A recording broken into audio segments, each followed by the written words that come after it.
The screens before me bled red like open wounds, endless alerts flashing across every monitor, hostile code pouring into Stratton Capital's network like a flood tearing through broken dams. My fingers hammered the keyboard with every ounce of speed and precision I had, my body trembling, but my mind razor-sharp, patching breaches before they could spread, stitching the system together one fragile line of defense at a time. Voices crackled in my headset, panicked engineers from New York, San Francisco, London, Singapore, each of them clinging to me as though I alone stood between order and collapse. And perhaps I did. 15 years of my life had been distilled into this moment. 15 years of building invisible walls, sacrificing nights and birthdays and every chance at a normal family so that this empire of numbers and wires could stand unbroken. My name is Emily Carter, Chief Security Architect of Stratton Capital. Everything I was, every failed marriage, every missed recital, every coffee grown cold at 3 a.m., had brought me to this war room, to this siege, to this exact second where billions hung on whether I could outpace the fire consuming us. Then, through the static and the shrieking alarms, a voice cut clean through the air. It wasn't fear or urgency, it was finality. Enough! You're done here. Nathan will take over. My fingers froze. For a heartbeat, I thought I had misheard, but when I looked up, there he was, Richard Alden, CEO of Stratton, standing in the doorway as if he were the executioner at a gallows. His eyes held no trace of concern for the data bleeding out across the globe, only a cold detachment, a faint curl of disdain at his mouth. Beside him stood Nathan, his nephew, clutching a laptop like a trophy he hadn't earned, barely 25 and drunk on the idea of inheritance. Cut her access. Now. Richard repeated it louder this time, his tone as sharp as a blade. Around me, the room fell silent. I saw the wide eyes of the young engineers I had trained, saw their lips part as if to object, then close just as quickly under the weight of fear. I wanted to shout, to tell them that if they followed his command, Stratton would fall, that $6.2 billion was already balancing on a knife's edge. But the words never left me. A click of keys from the control booth and suddenly my screens went black. My console went silent. The storm still raged, but the weapons had been stripped from my hands. 15 years of vigilance erased in an instant. The humiliation cut deeper than the betrayal. To be dismissed in front of them, in front of the very people who had watched me bleed myself dry for this fortress, was worse than any defeat a hacker could inflict. I thought of the countless nights I had collapsed over this same desk, half-drunk coffee cooling beside lines of unfinished code. I thought of my daughter's birthdays I had missed, the apologetic phone calls made from sterile conference rooms in foreign cities. I thought of the husband who once held my hand and told me I belonged to this job more than I belonged to him, and how he had eventually stopped waiting for me to come home. All of it, all the years I had traded, now discarded with a single sentence. She's obsolete. That's what Richard called me. Obsolete, like a piece of outdated hardware, not a human being who had built the very shields that kept this empire alive. I felt the sting behind my eyes, but forced myself not to let tears fall. I would not give him that satisfaction. I stood slowly, collecting the bag that had lived under my desk like a faithful shadow, and walked toward the exit. Nobody moved to stop me. Nobody dared to stand beside me. My badge buzzed red against the scanner at the door. Access denied. A sound I had heard 1,000 times when blocking intruders now directed at me. I swiped again, as though the system might suddenly remember me, but the cold beep repeated with merciless indifference. I was erased, locked out of the very walls I had built. For a moment, I just stood there, holding the useless plastic card in my hand, my chest so heavy it hurt to breathe. Only 30 minutes earlier, I had been the architect holding back the flood. Now, I was a ghost, erased from the system. a cautionary tale my colleagues would whisper about long after I was gone. I turned and walked down the corridor, the click of my heels against marble louder than the alarms still wailing inside. Reflections fractured around me in the polished floor, each one showing a woman hollowed by sacrifice, abandoned at the moment she mattered most. No one spoke. No one intervened. They simply stepped aside as though betrayal were contagious. By the time the revolving doors released me onto the sidewalk, the morning sun of New York was blinding, harsh, almost mocking. The tower of Stratton Capitol loomed behind me, glass glittering against the sky like a monument built on my labor, a monument that had just cast me out. I gripped my bag tighter, each step forward heavier than the last. I was no longer their protector, no longer the architect of their safety. I was nothing in their eyes. And yet, as I walked away, heart burning with humiliation, one truth pressed itself into my mind. This battle was not over. The war I had been fighting for Stratton might be lost to arrogance, but a different war was just beginning. And this time, I would not fight for them. I would fight for me. The first sting of exile came not from Richard's words, but from the sound of the scanner when I tried to leave the building.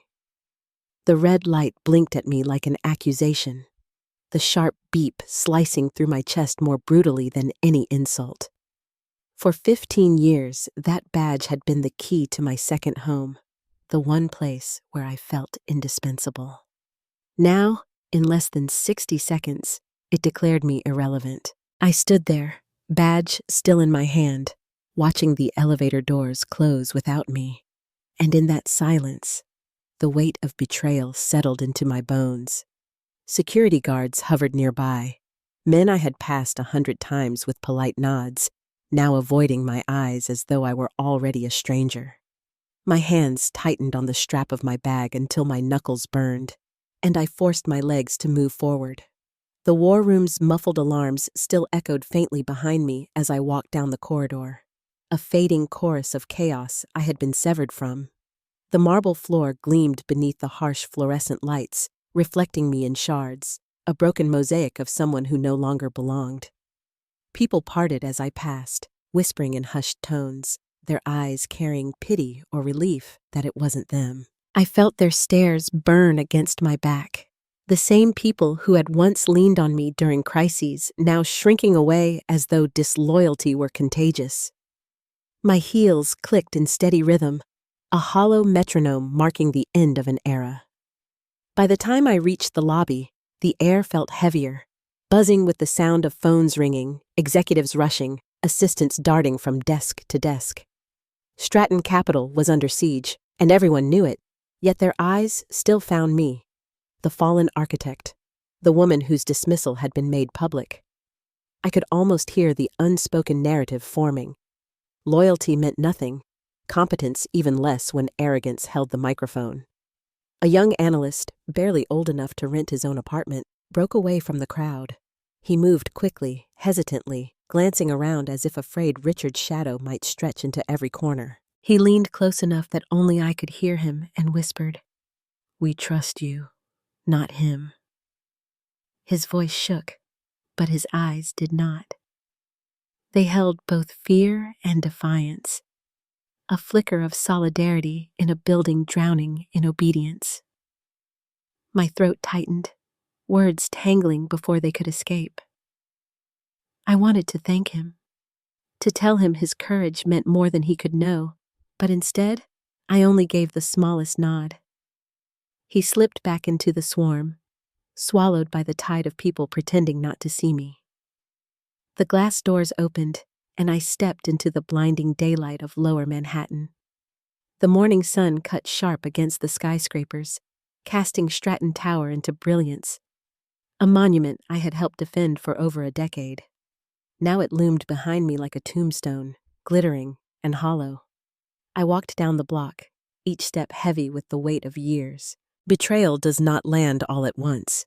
It seeps in slowly, second by second, like poison through the bloodstream. I felt it in the hollows of my chest, in the tremor of my fingers, in the burning at the corners of my eyes. What gutted me wasn't the firing itself. People lose jobs every day. It was the manner of it, public and cruel, executed at the very moment I was saving them. Richard hadn't just dismissed me. He had humiliated me, stripped me of my identity in front of the very people I had trained, mentored, fought beside. As I turned the corner, memories pressed in like ghosts. The first year at Stratton, when I worked 18-hour days building the prototype firewall. The birthdays I missed, the anniversaries cut short. The nights I fell asleep on my keyboard only to wake with coffee gone cold, and the realization that my daughter had gone to bed without my voice on the phone. I had thrown coin after coin of my life into the well of trust, believing loyalty would one day be honored. But Richard shattered that well with one command, and now the years I had spent felt like ashes in my hands. Still, beneath the humiliation, something stirred. That young analyst's words repeated in my head like a heartbeat. "We trust you, not him." It was fragile, almost laughably small against the enormity of what I had lost. But it was a seed. Betrayal can crush loyalty, but it cannot erase truth. And the truth was that someone still saw me. Someone knew.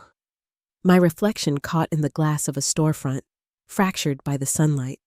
I barely recognized the woman staring back, eyes dark with exhaustion, jaw clenched with quiet rage, shoulders heavy with invisible weights. Not the decorated architect of an empire, but a dismissed employee walking away as if I had never existed. And yet beneath that reflection, beneath the shame, I felt a thread of steel I hadn't expected. They could erase my credentials, strip my badge, humiliate me in front of the entire company, but they could not rewrite what I had built. The systems, the protocols, the very deep lock they now depended on, bore my signature. My name lived in the code, carved deeper than any termination order. They could pretend I was obsolete, but the fortress would not stand without me. I walked faster, the sting of tears finally breaking free, hot against my skin. I thought of my daughter, of the countless dinners I had missed, of the bedtime stories replaced by the glow of a monitor. Stratton had consumed me, and in return, it devoured me whole. And yet, as the chaos raged behind those glass walls, as $6.2 billion teetered on the edge of oblivion, I realized Richard had just made the gravest mistake of his life. He believed he had erased me, but the truth was, I had never been more present. I hadn't made it more than a block away from Stratton Tower when the vibrations in the city around me seemed to change. There is a sound that buildings make when panic begins to spread inside them. A muffled, frantic energy that bleeds out through revolving doors and plate glass. Even without turning back, I could feel it, chaos spilling from the war room I had just been exiled from. The difference was that now, I wasn't the one holding the line. I imagined the screens I'd left behind, alerts screaming crimson, firewalls groaning as intruders drilled deeper. Without my hands at the console, the siege would advance like wildfire across a dry field. Nathan, with his MBA bravado and smug grin, was no firefighter. He was a child trying to tame lightning with a butterfly net. And Richard, for all his charisma, had never written a single line of code in his life. Their empire was naked, exposed, not because the fortress had failed, but because its guardian had been thrown out into the street. Later, I would hear pieces of what unfolded, fragments from engineers and whispered reports. But even then, I could picture it perfectly. The moment my credentials dissolved, hackers surged like predators scenting blood. Frankfurt fell first, then Dallas, then the Chicago hub. each node blinking out as if lights in a city grid were being switched off one by one. Someone must have shouted, "Node 12 is gone!" And another voice shaking, "They've bypassed the core in Frankfurt!" The IT team scrambled, fingers flying across keyboards, but they were working blind. They hadn't lived inside the skeleton of the system the way I had, hadn't memorized its weaknesses, its hidden veins. Every keystroke they made was a guess, and every guess left another door open. Richard's voice must have cut through the panic, booming with the authority of someone used to being obeyed, but not understood. "Lock them out! Shut the system down completely!" His nephew probably echoed him like an actor repeating lines from a script, barking empty orders to engineers who knew better but didn't dare say so. Shutting everything down was like dousing a fire with gasoline. The intruders would only dig deeper into the sudden dark. Panic is contagious. I had seen it before, in smaller breaches years ago, when one mistake spread through a team faster than any virus. Now it spread across continents, feeding on the realization that the one person who could have held the line was gone. Executives who had strutted into the war room with designer suits and false confidence now clung to the walls, pale and trembling, whispering calls to regulators, to insurers, to anyone who might save them from the hole Richard had dug. But bureaucracy has no sympathy for arrogance. The breach advanced with mathematical precision, slicing through accounts, contracts, and digital treasuries worth billions. Then came the moment the outer firewall collapsed. I could see it in my mind. The gasp that would have rippled across the room, the alarms flashing brighter, the executives clutching their phones as if they might anchor them to safety. And I could see Richard slamming his fist against the table, his voice rising in fury. "Who built this garbage?"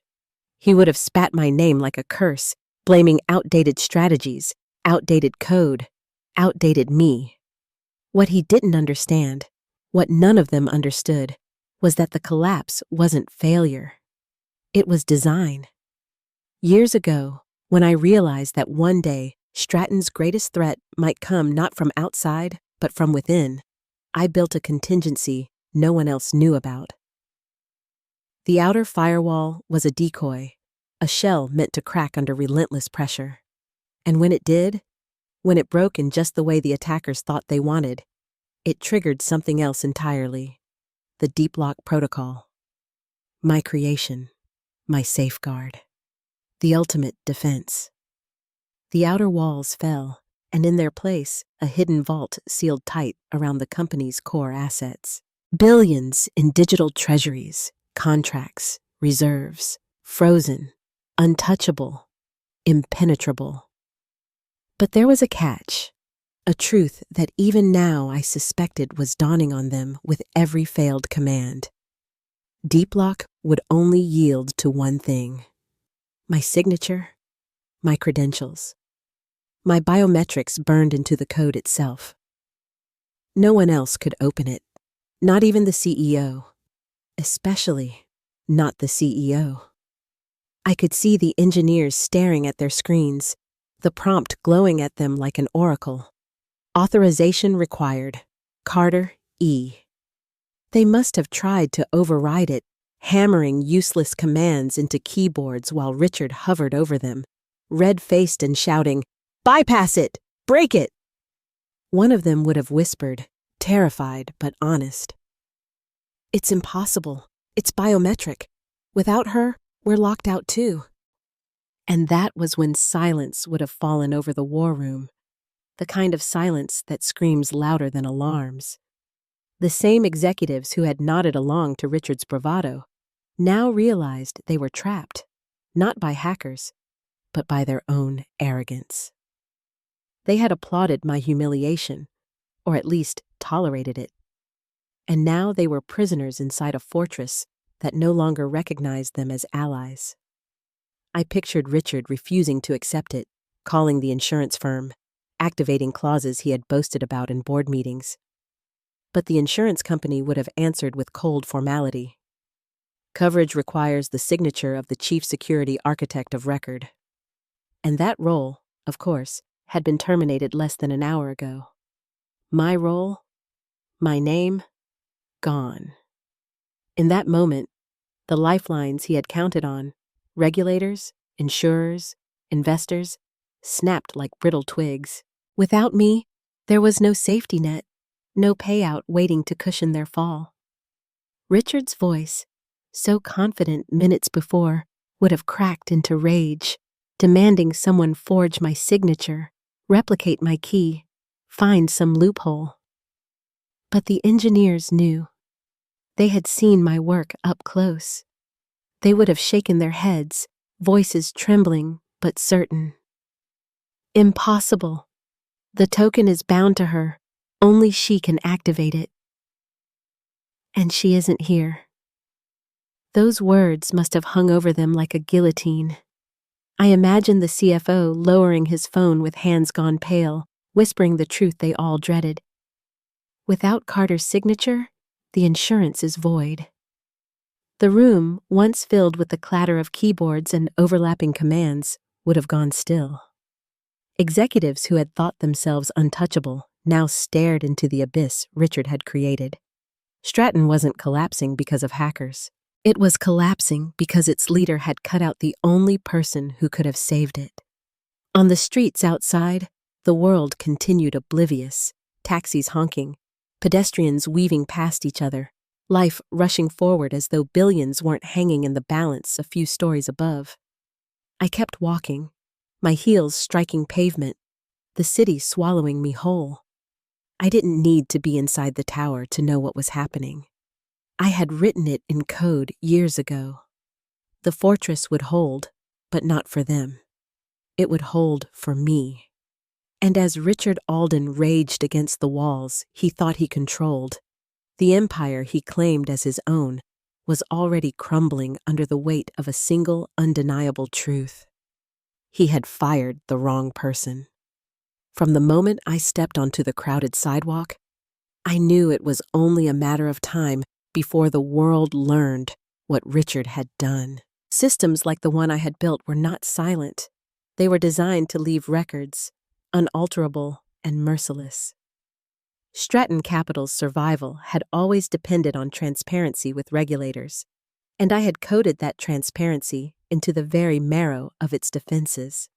So as I walked past coffee carts and rushing commuters, the notification must have already been traveling through encrypted channels. An automated report to the Securities and Exchange Commission. Security architect terminated mid-incident. Risk assessment compromised. Coverage void. One line of text, but enough to gut a corporation. Inside the war room, I could imagine the gasps as the alert flashed across their screens. It was no longer a whisper among frightened staff. It was official record, a message delivered to the one authority even Richard couldn't spin or silence. The SEC now knew the truth, that during an active cyber attack, the man who called himself CEO had decided to erase the only person capable of defending the fortress. And if the SEC knew, Wall Street would know in minutes. Markets do not scream, but the silence they leave behind is deafening. I could see it play out without needing to witness it. The trading floors staring at plummeting numbers, red arrows stabbing downward, phones ringing with panic. 12% down in the first 3 minutes. 20% by the time London froze trading. Each drop another knife twisting in Richard's empire. And still, in that war room, I knew he would try to cling to illusion. Richard was never a builder. He was a performer. His entire career was smoke and optics, and so it didn't surprise me when I later heard what he did next. He had paraded cached data across the boardroom screens, dashboards glowing green with the appearance of stability. Servers online. Treasury nodes steady. Transaction flows unbroken. A magic trick for frightened executives desperate to believe the nightmare was over. And for a brief moment, they had believed. I could picture their sighs of relief, the cautious glances exchanged like prisoners told they were free. Richard must have spread his arms wide, wearing that predatory grin. See? Stratton stands. The market will rebound. This is what decisive leadership looks like. For a fleeting few minutes, he was their savior again. But lies never survive long under the weight of code. The engineers sitting stiff at the side of the room knew better.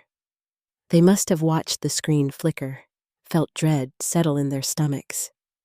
And then, inevitably, the illusion cracked. One by one, the indicators began to dim. Transactions froze. Servers went dark. Treasury nodes blinked uncertainly before fading out. Finally, the entire display collapsed into a single white message. Data cache expired. No live connection found. Silence. The engineers' voices cut through the quiet like blades. That wasn't real time. It was cached data from before the lock. The system had never been restored. Those indicators were ghosts, echoes of a past Stratton could never return to. The relief in the room curdled instantly into fury. Executives leapt to their feet, slamming fists, shouting accusations. "You lied to us, Richard! You humiliated her, and now you've humiliated us!" The veneer he had worn for so long cracked, his words suddenly hollow. "This is temporary. Just another obstacle. We'll find a way in." But they no longer believed. They had tasted hope and had it ripped away, and betrayal always burns hotter than fear. I wasn't there to see it, but I knew the shift would have been palpable. The board no longer viewing him as their shield, but as the knife that had cut them. The fury wasn't just about the collapse. It was about credibility.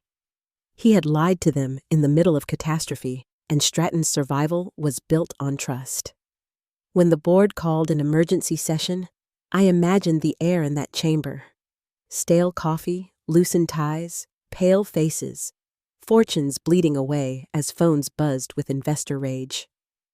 Richard must have strutted to the head of the table, still clinging to his act, voice booming with hollow confidence. "Ladies and gentlemen, I assure you this is temporary. The markets are overreacting. Stratton has survived worse." But then, Margaret Hale, one of the oldest and sharpest board members, would have cut him down with a single question. Worse than $6.2 billion locked away? Worse than the SEC report that says you terminated your architect mid-incident? Tell us, Richard, when exactly have we seen worse? That question, I knew, would hang in the room like a guillotine. Then the final blow came. The email.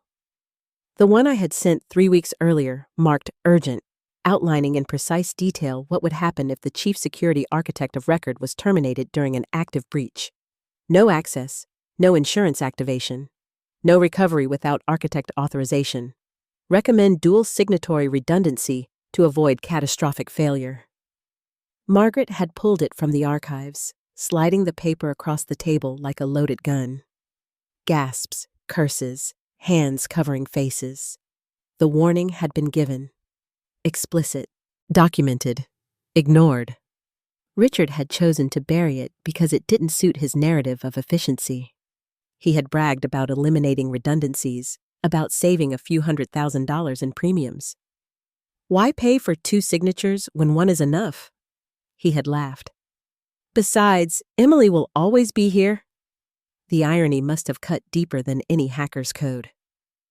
Now that decision was the knife severing their last hope. The timestamp on the termination order, 9:43 a.m., circulated within minutes. News outlets plastered it across screens. Stratton CEO fired architect mid-crisis. Collapse triggered by own order. There was no scapegoat left to conjure. Not sabotage, not market hysteria.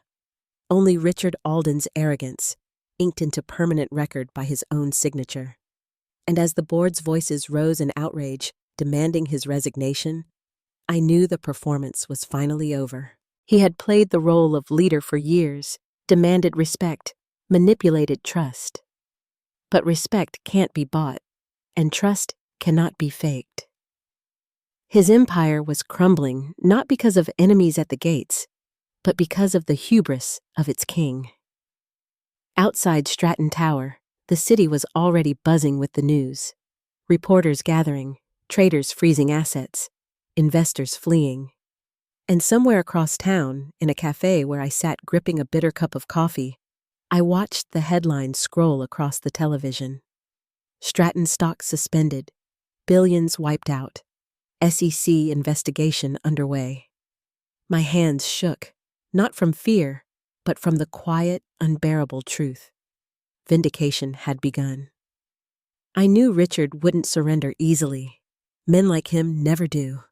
They cling to denial as though it were oxygen, believing that if they repeat their lies loudly enough, reality will eventually bend. But reality doesn't bend, it shatters. And that was exactly what was happening inside Stratton's boardroom. News of the collapse spread faster than any virus, every financial terminal across New York flashing the same damning truth. Stratton Capital frozen, $6.2 billion locked away, insurance void, SEC alert triggered. The stock had been suspended, investors already pulling out of funds linked to Stratton's vast network. The company wasn't bleeding anymore. It was hemorrhaging. Still, Richard tried to spin his story. He shouted that I had sabotaged them, that I had planted traps in the code, that I had been waiting for the perfect moment to betray the company. I could picture him, red-faced, veins bulging at his temples, pointing toward screens as if rage could rewrite the logs. His nephew Nathan echoed the accusations, shrill with panic, demanding the engineers dig through every line of code to uncover proof of my treachery. But there was nothing to find. My systems were intact, functioning exactly as designed. I hadn't sabotaged Stratton. Richard had sabotaged himself the moment he signed my termination order at 9:43 a.m., and the engineers knew it. Men and women I had trained for years sat at their stations, sweat running down their temples, eyes darting nervously as line after line of clean code scrolled across their monitors. When the lead engineer finally spoke, his voice was steady, but it cut through Richard's storm like a blade. "We've combed everything. There's no sabotage, no hidden triggers. The system is doing exactly what it was built to do." Silence fell, a silence heavy enough to crush bone. Richard spun on him, disbelief twisting his features. "You're lying! She must have planted something. No system would collapse like this unless it was designed to punish us." The engineer held his ground. "It was designed to protect us. Deep lock activates if the architect of record is removed during an active breach. That order came from this office. The system is only doing what it was told to do." For a moment, the room must have felt the weight of inevitability settle on their shoulders. My warnings had been clear. My email had been explicit. And yet Richard had chosen arrogance over foresight. Now he was caught in the snare of his own decision, and there was no escape. But denial is a stubborn disease. He spat my name again, louder this time, accusing me of betrayal, of orchestrating the collapse for revenge.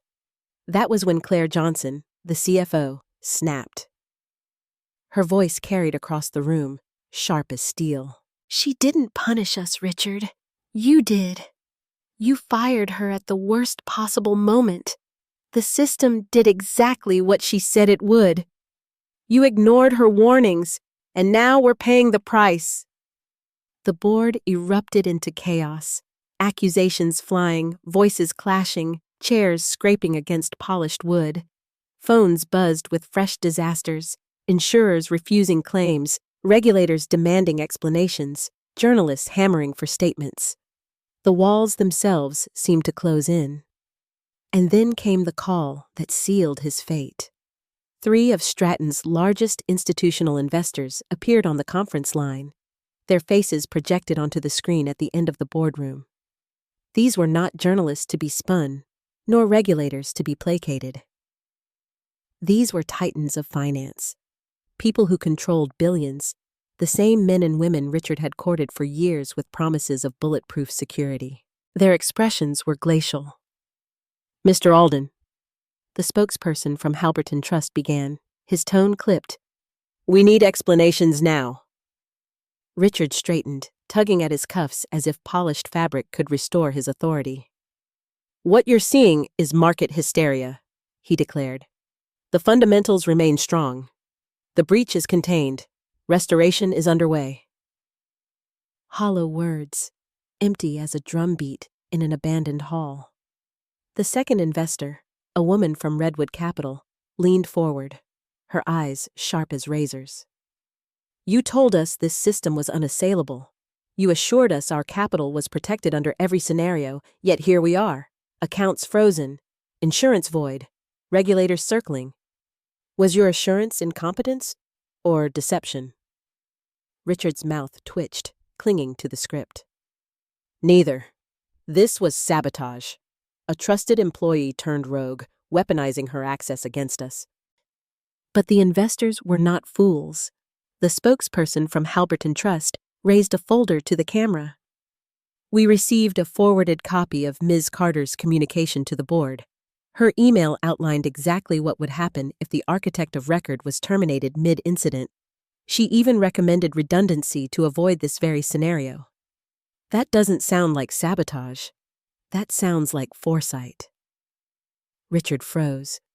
The blow landed harder than any hacker's attack. His entire empire had been built on parading my work as his achievement, dangling my brilliance before investors while taking credit himself. Now, stripped of me, that promise was revealed for what it was. Empty. The Redwood Capital representative read aloud, voice deliberate.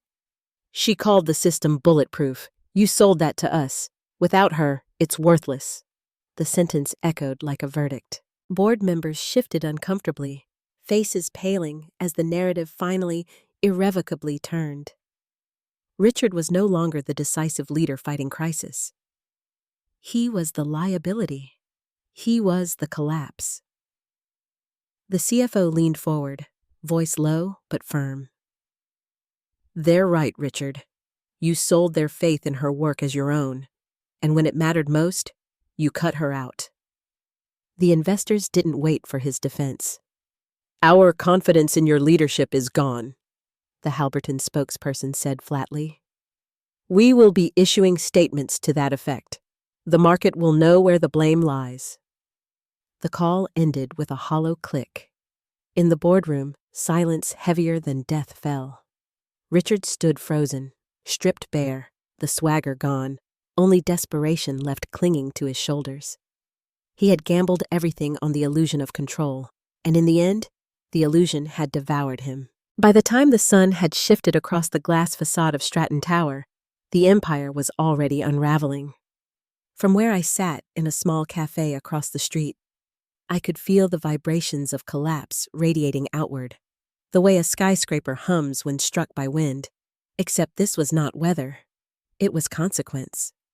The television mounted above the counter showed shaky camera footage of reporters swarming the lobby, their voices clashing with the frantic shouts of executives. Headlines screamed in red banners. Stratton stock suspended. SEC investigation underway. Billions locked. My coffee sat untouched, steam fading into the air, while my hands trembled with the adrenaline I no longer had a place to spend. For 15 years, my pulse had belonged to Stratton, every spike and every crash aligned with the health of its systems. Now, for the first time, I sat outside, watching like an exile staring at the ruins of her own home. Messages buzzed on my phone, dozens of them, flooding in from colleagues who had watched my humiliation and said nothing. "Are you okay?" one asked. "They're blaming you on the floor," another whispered. I didn't respond. What could I say? That their silence had cut deeper than Richard's cruelty? That when I was stripped of my dignity in front of them, not one had stepped forward? Rage twisted inside me, not the fiery kind that explodes in shouts, but the cold, glacial kind that calcifies into memory. I sipped the bitter coffee, letting its edge steady me, even as loneliness pressed against my ribs like a vice. 15 years of sacrifice had been consumed in minutes. I thought of my daughter, of birthdays missed, of dinners untouched, of the countless times she had asked me if I could come home early and I had said no. Stratton had eaten me alive, and in return, it had spit me out. But even as humiliation burned, something else lived quietly beneath it: vindication. Because across the street, behind those glittering glass walls, I knew the war room had devolved into chaos. The deep lock was holding exactly as designed, sealing assets away from hackers, but also from the very executives who had erased me. They were clawing at glass they couldn't break, calling insurers who wouldn't answer, investors who were already abandoning ship. And now, thanks to the automated report, regulators didn't just suspect the truth. They had proof. Stratton's downfall was not sabotage. It was arrogance. My phone buzzed again, but this time it was different. A number I didn't recognize. 5 words glowing on the screen. "You planned this, didn't you?" I stared at it, my heart spiking, my pulse echoing in my ears. Planned this? No. I had built safeguards to protect Stratton, not to destroy it. And yet the implication clung to me like smoke. Someone believed the collapse wasn't an accident. Someone believed I had orchestrated it. Doubt crept in, sharp and cold. The breach, the safeguards, the insurance, the email, all of it had been threads in a web I thought I controlled. But what if there were threads I hadn't seen? What if the Empire's downfall wasn't just Richard's arrogance, but something larger, something hidden? I set the phone down, fingers tightening against the edge of the table. Across the cafe window, my reflection overlapped with the live feed of Richard storming through the lobby, cameras chasing him, reporters shouting questions he couldn't answer. Our images crossed in the glass. His face twisted with desperation, mine hollowed with loss. For a long moment, I couldn't breathe. Then I exhaled, the rage settling into silence. I realized that while Stratton no longer owned me, it was still inside me, stitched into my bones. The story wasn't just theirs. It was mine too. And as I sat in that cafe, watching the Empire burn from the outside, I knew the next chapter wasn't about them anymore. It was about me, and whether I would remain the ghost they had tried to erase, or become something more. The storm around Stratton raged for weeks, headlines blaring across every outlet, lawsuits mounting like tidal waves, regulators pouring into the tower with clipboards and grim faces. Every day, the world picked apart Richard Alden's arrogance, dissecting how a single decision at 9:43 a.m. had gutted one of Wall Street's most glittering empires. I watched it all from a distance, my name threaded through the coverage like an echo.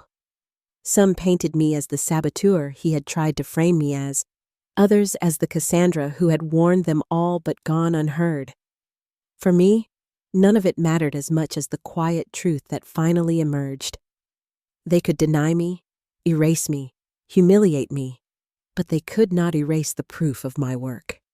Deeplock had spoken louder than any boardroom speech, and in its silence, the world began to listen.